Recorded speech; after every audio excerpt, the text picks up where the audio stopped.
this case, they choose wood, but also a lot of recycled material, even in steel. 80% of the steel that you see here is recycled. But also in the ducting, you have to know that a lot of ducts here are self-supporting ducts.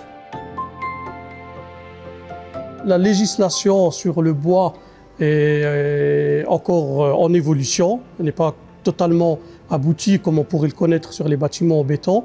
Donc les défis ont été notamment avec les différents collaborateurs, architectes, experts incendie, experts bois, et puis des fournisseurs fabricants comme Promat, de trouver des solutions innovantes, homologuées et certifiées pour réaliser les resserrages coupe-feu.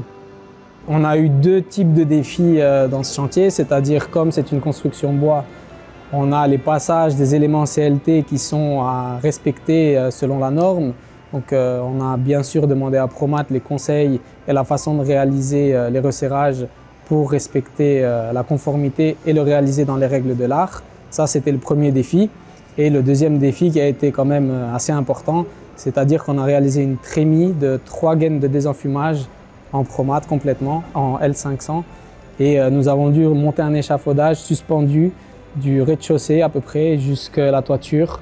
Donc nous avons dû réaliser l'échafaudage, plus réaliser les gaines de ventilation, accrocher au mur, fixation, rhabillage des équerres, des supports.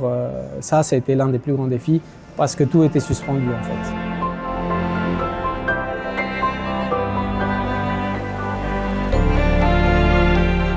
Here in Luxembourg, the wood is booming. This is the third very big project. We have the wooden, we have also another big project with CLT, and so we begin to be a little bit an expert in these buildings. So we can bring a lot to engineering office, but we have to be there at the beginning to help them and to give them all the solutions.